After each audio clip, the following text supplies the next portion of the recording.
Hello, good evening. I'm Roger Johnson. Welcome to Friday's North West Tonight. It's good to have your company. Our top story. A teacher found guilty of sexual activity with two schoolboys is warned that she faces jail.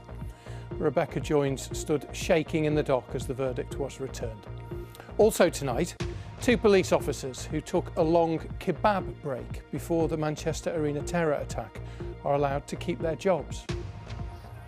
Can they make it 4 titles in a row? Manchester City prepare for the Premier League's grand finale. Meanwhile, the super lamb banana that thinks it's Jurgen Klopp. Really? We'll explain all. It'll be touring Liverpool as adoring fans say farewell. He obviously has to be authoritative when he has to be. That's what I think makes him a great manager. I think some men just get more handsome as they get older, don't they? And I loved this picture that Sheeper Girl sent in, looking at the land in Greenfield, Oldham. How was it where you are? And what's the good news for the weekend? Well, you have to stay tuned. I'll tell you at the end of the programme.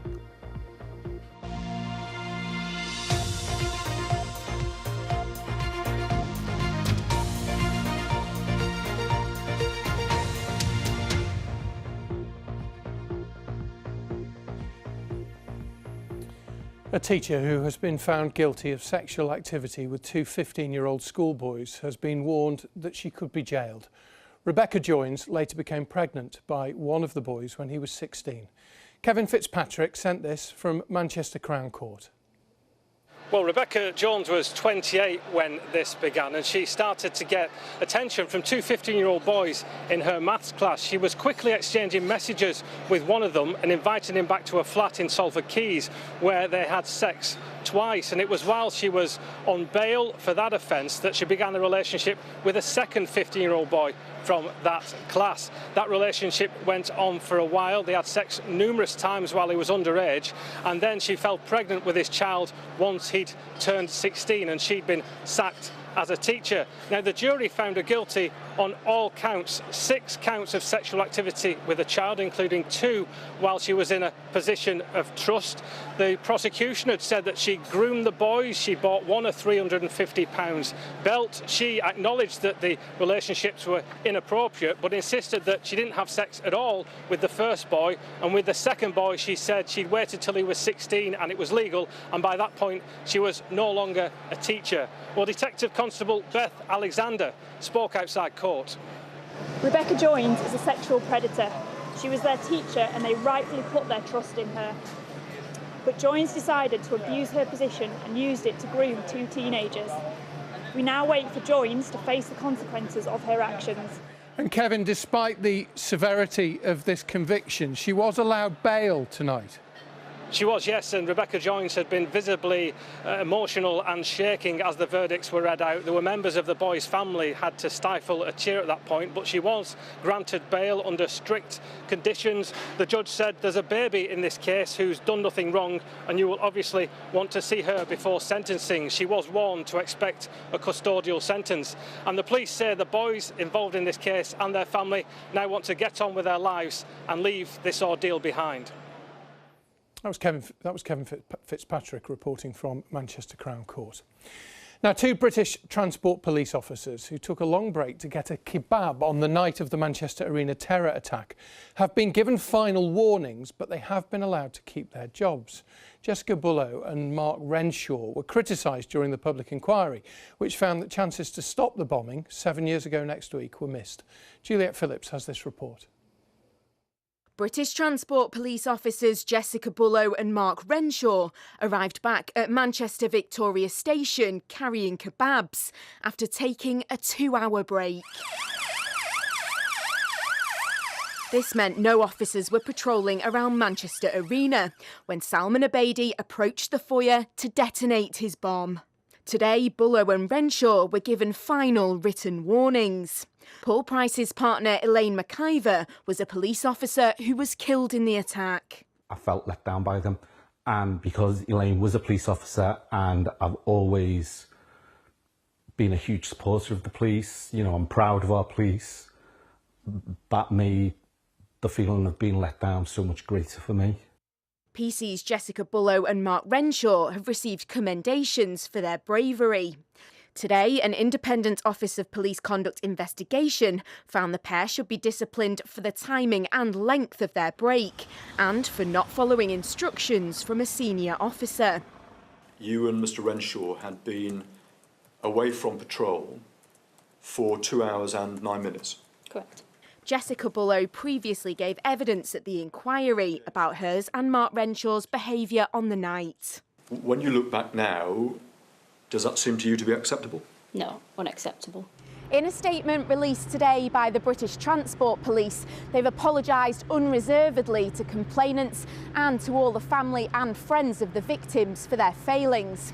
They say that the two officers attended misconduct hearings and that a senior independent officer found the case against them to be proven. They were then given the highest possible sanctions. Paul Price told us almost 7 years on from the bombing, he believes the officers will have learnt their own lessons from that night. I would think that, you know, they've had many sleepless nights over what they did. I don't want to sort of demonise them. I know there's lots of people who will have really strong feelings about it, but again, I always go back, there was one person that is responsible for what happened. Juliette Phillips, BBC North West Tonight, Manchester. Police in Blackpool are appealing for help to find a man who is suspected of raping a woman on the seafront. The attack was reported at 3:30 yesterday morning. Police patrols have been increased around the promenade and the North Pier. Officers are appealing for dashcam and CCTV footage. Meanwhile, the Parliamentary Standards Authority says that the MP for Blackpool North and Cleveleys, Paul Maynard, broke expenses rules when he used a publicly funded printer for Conservative Party campaign printing. He says that he has repaid the cost. Last night we reported how a 74-year-old Wirral newsagent who's lived here for almost 50 years had been told he's got no right to be here. Supporters launched a fundraising page to help his legal fight. It's reached its target in less than 24 hours and Nelson Shardy says that he is overwhelmed. Lots more for you to read this evening, as always, on the BBC News website, including Cheshire East Children's Services have been rated inadequate by a recent Ofsted inspection. Blackpool South's new MP, Chris Webb, told Parliament that he is supporting a campaign to give Blackpool Rock protected status. And Sir Paul McCartney, from Liverpool, of course, has become the UK's first billionaire musician. That's according to this weekend's Sunday Times Rich List. You can read more on all those stories and many more at bbc.co.uk/news, or of course you can find it via the BBC News app. Now next week we'll see the official report published into the infected blood scandal. John Morrissey from Bolton is one of more than 30,000 people infected in the 1970s and 80s, in John's case with hepatitis C. Many have now died, of course, but John gave evidence to the inquiry and he and his family have been talking to Carol Lowe.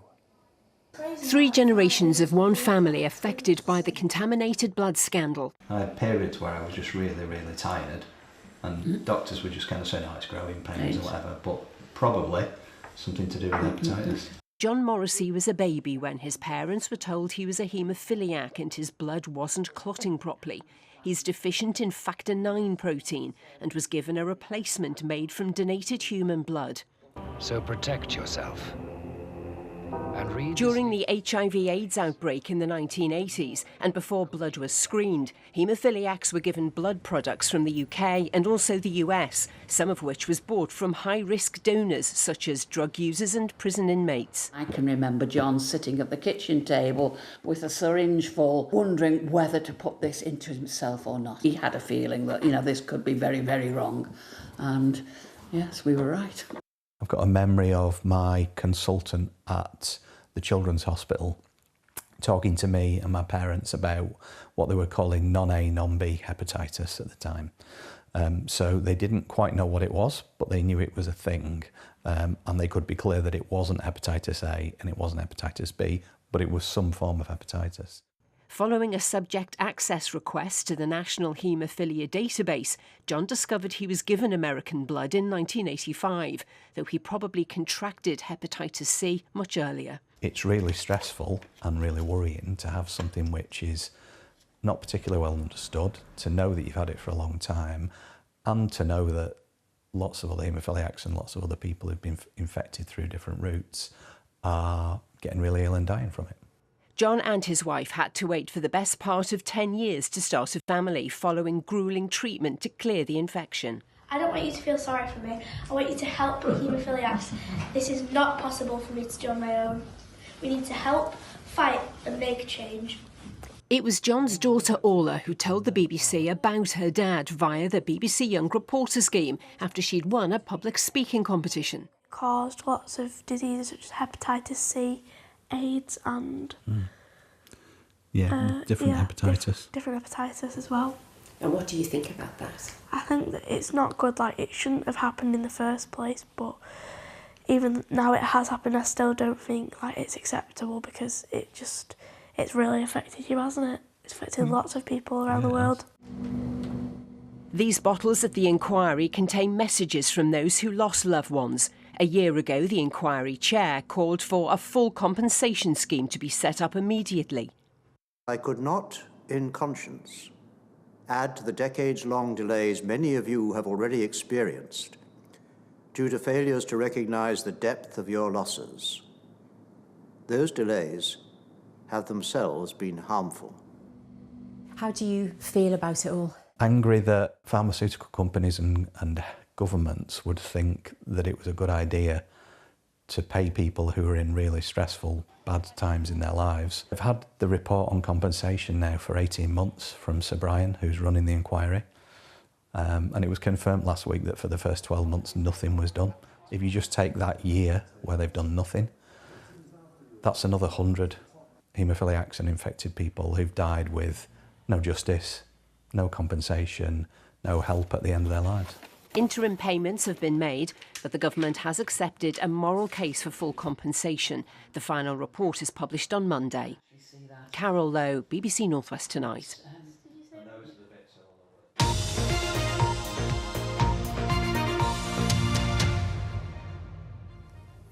Now, the government estimates that reoffending costs the taxpayer £18 billion a year, and so it welcomes anything which helps criminals to rebuild their lives and put their mistakes behind them. Well, in Bolton, ex-offenders are mentoring some of those who are still in jail or maybe out on probation by helping them to learn new business skills. And Phil Cunliffe has been to find out a little bit more about it.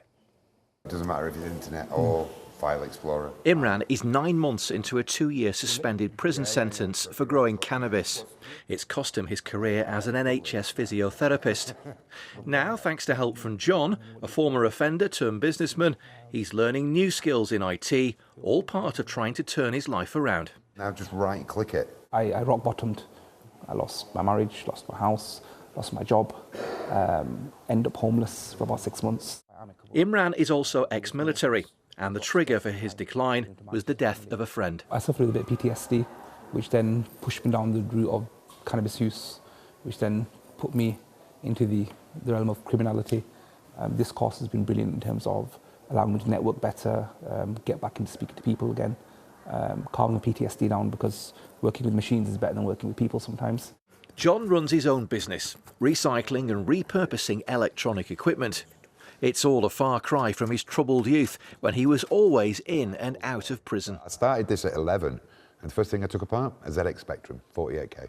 He didn't have any qualifications, but he always knew he was entrepreneurial, with a love of computers. Why are you so eager to help others? Because others have helped me. When I was ready for change, somebody was there to help me change. And now it's my turn to pass that on.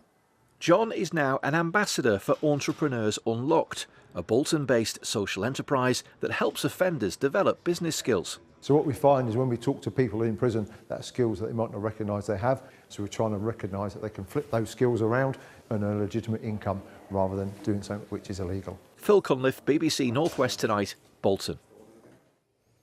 Right, let's move on to sport. Richard is here. Final weekend of the Premier League season coming up. Yeah. Liverpool getting ready to say goodbye to a much-loved manager, but the guy who's taking over is already talking about taking over. Yes, Feyenoord manager Arne Slot has confirmed that he'll be taking over from Jurgen Klopp as Liverpool manager. We expected it, didn't we, Roger? But perhaps not before Jurgen Klopp's last game in charge on Sunday. Slot has won the Dutch League and Cup with Feyenoord, who confirmed his departure. Liverpool haven't commented on his announcement, but we do know the new manager of Liverpool is going to be the 45-year-old Arne Slot.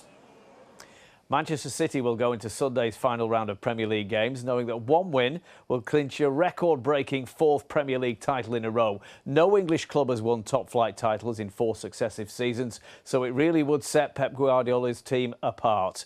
The Blues, who face West Ham, lead Arsenal by 2 points, with Guardiola's men determined to finish the season as champions once again.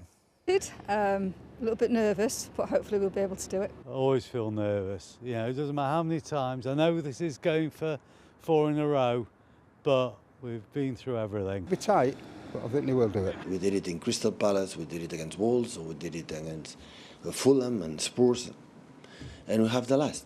So they know it's win or win. Otherwise, Arsenal will be champion. It's not more complicated than that. I think the belief is there because we've done it before, and we showed again that we can do it this season.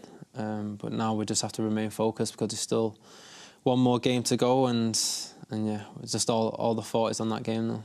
Whatever the context and background, if Manchester City do go on to win a 4th title in a row, it will set the Blues apart. No other team, including the great Liverpool sides of the 70s and 80s, the dominant Manchester United teams under Sir Alex Ferguson, have managed that. And City fans will come to the game on Sunday knowing their team is on the brink of something very special. I hope that at some point it gets the credit that it deserves, because obviously a lot of people are down on City as such, which is fair enough for their own perspective. But what they're doing we might never see again in our lifetimes, because we've not seen it to this point. All the best of luck as well to our 2 EFL clubs in Wembley playoff finals this weekend. Crewe Alexandra face Crawley for a place in League One on Sunday, with Bolton targeting a return to the Championship tomorrow. Wanderers take on Oxford United. It would be a fantastic moment, wouldn't it, for the club, almost 5 years after they came within a whisker of liquidation. Morecambe's World Heavyweight Boxing Champion Tyson Fury has continued the mind games. You can probably predict that as well. Heading into Saturday's showdown with Ukrainian Alexander Usyk, he refused to look at his opponent during the pre-match press conference. The 2 heavyweights meet in Saudi Arabia in what is one of the biggest fights in recent boxing history. With all 4 belts on the line, the winner has the chance to become the first heavyweight to unify the division since Lennox Lewis beat Evander Holyfield in 1999. I'm ready. I've got nothing to say apart from I'm ready for a good fight. And if it's tough or easy, either way, I'll be ready. Best of luck to Tyson, and in rugby union, best of luck as well to Sale Sharks, who could seal a playoff spot at Saracens tomorrow. You can follow Rugby League's Men's and Women's Big Challenge Cup semi-finals as well across the BBC tomorrow and on Sunday, Roger. Brilliant, Rich. Thank you very much indeed. We'll carry on with the sporting theme for just a moment, because as Richard was mentioning, Liverpool's new manager has confirmed he's coming. But it won't overshadow the departure on Sunday of this man who's become an adopted Scouser over the past decade, as Ian Haslam's been finding out. In 9 years, Jurgen Klopp's become a Liverpool legend, and he's raised a smile or two along the way. There was one, a recent one when he pulled his hamstring when we got that late winner against Tottenham. That one made me giggle. They're saying he's an honorary Scouser, but he's got the sense of a Scouse humour. We will miss him. How are you going to play against Paris tomorrow? Very erotic voice, by the way, the translator. He just makes everyone smile. He's just got such a great personality. I don't want to see him go, but what more can you do about it? Did you speak with Pepe? Pepe? Pep? Not Pepe, Pepe. Pep Guardiola is coming. Handsome fella as well, isn't he? I think some men just get more handsome as they get older, don't they? See, when he was younger, I don't think he was nice, but now... Yeah? There are many reasons why the man immortalised on this wall here has endeared himself to Liverpool fans over the years. I've got to say my personal favourite Klopp moment came way back in the 2015-16 season.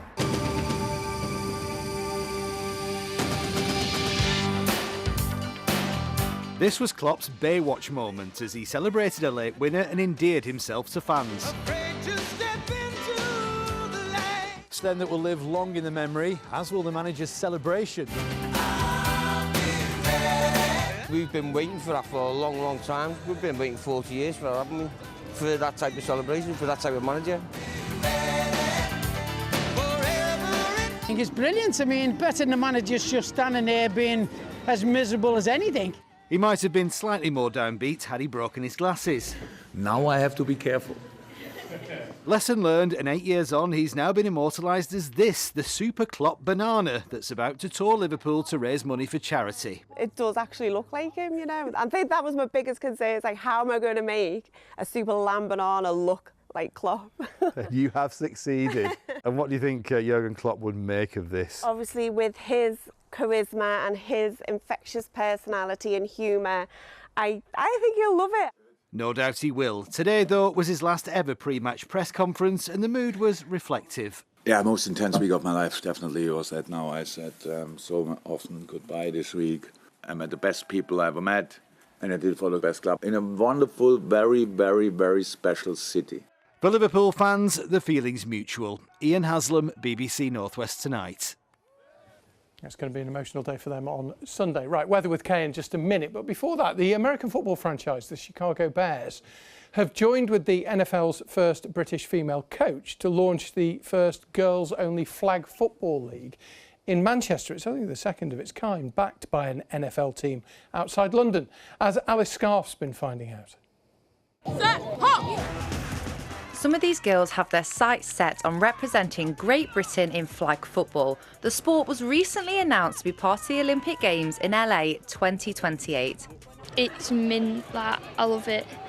I've not seen as many girls before play flag. It's fab. Because it's becoming an Olympic sport, I'd like to do that and try to get into that way. I like how it brings everyone together, and I've played with multiple countries, and it's just good to see it like every country coming together like a big massive family. Phoebe Schechter was the first female British coach in the NFL. She's an ambassador for the Girls Only League and led the Bears' expansion to Manchester. It's pretty full circle for me to be in Manchester now, the place that I first started playing American football. The Bears approached NFL Flag a few months ago and said, we want to get outside of London, and where should we go? And for me, I felt like Manchester was a no-brainer. Just the incredible athleticism we have here. Former Chicago Bears cornerback and Super Bowl winner Sean Gale, who now lives in the Northwest, was pleased to see his old team supporting leagues like this one. This has such an opportunity because we talk about the Olympics coming up, we talk about girls football, flag football. One day we'll be talking about men and women playing together in the mixed leagues, things like that. So all of that's on the table and something we're looking forward to seeing. The NFL draft has recently taken place in Michigan, which sees over 200 athletes added to the league's roster, and local flag teams have used this launch as a mini draft of their own. I'm definitely scouting to see who do I want to get. To be honest, I'd have them all. My passion is getting kids playing football. So the more girls I can get coming down, the better. That's what we want, really. As part of the programme, scholarships will be offered to athletes in the UK to play and study in the US. And plenty here want to follow in Phoebe's footsteps. Alice Scarf, BBC North West Tonight, Manchester. Oh, lots of big smiles. Do you look really big over there? One of the things about being in the broom cupboard for the last month or two is that I've looked like the BFG. I know, they've worked really hard, Jocelyn and Sophie on the cameras worked really hard to make you not look huge, but you are. Well, I do, it's fair. Thanks, Roger. Well, you look it, you know what I mean. Oh, gosh, just get on with the weather. Just get on with it, let's move on. Hopefully it won't look so large on Monday. Now then, to the weather. Do you know what, there's actually some good news, particularly for Sunday. A couple of showers to talk about for tomorrow, I'll get to those in a minute. This morning we did start off with a lot of low cloud mist and murk in many places. This is how it was in Rivington. Thanks, Rog, for sending that one in. It brightened up, though, for a lot of us, so we have seen some decent spells of sunshine, and in the best of that sunshine today, we got 21 degrees, so it's felt quite pleasant. Now, as we go through this weekend, we're still going to have warm spells of sunshine, UV levels high, sun cream on. Tomorrow, more of a risk of seeing a few sharp showers. The odd rumble of thunder is possible, where dry conditions expected Sunday. So I've been talking about it this week, this little ridge of high pressure just nudging its nose in towards us. That's giving us settled conditions for the weekend, with just the risk of a few showers as we head through this evening and through tomorrow too. And they're very few and far between. Very unlucky if you catch one through this evening. Variable cloud as we head overnight with a light breeze, mist and fog returning once again. 10 to 12 degrees, 10 is 50 in Fahrenheit. So we'll lose the mist and fog as we head through the morning. The sun will start to work its magic. As it does, that is going to trigger a few showers. They will be fairly well scattered, but there is the risk of some of these showers being on the sharp side. The odd rumble of thunder is possible. Now in the sunshine, for some, 22 degrees, a bit cooler on the Isle of Man, but all parts do weigh sun cream if you are heading out. We still cling on to that high pressure actually through Sunday, Monday, Tuesday. The breakdown comes midweek next week, so we'll come to that as we start next week. Let's cling on to the positives, which is Sunday, a lovely day, dry and fine, lengthy spells of sunshine, and in that sunshine we should get temperatures climbing up to about 22 degrees. Very pleasant. So the broom cupboard, as I very unkindly dubbed it, will continue to be used for our early morning bulletins, our lunchtime bulletins for a few more weeks yet. We have a new home, don't we, from It's so shiny and spacious. You wait till you see I think it. that 13 years we were in our old home, so it was ready for a refresh. And I dubbed this the broom cupboard a bit unkindly, but I actually did discover, truly, this hiding behind the set. I could get on that and off I'd be on my merry way. It's a Harry Potter Nimbus 2000. So join us in a new home, 6:30 on Monday evening for North West Tonight. But in the meantime, have a great weekend. Thanks for watching. Get on it. I wouldn't.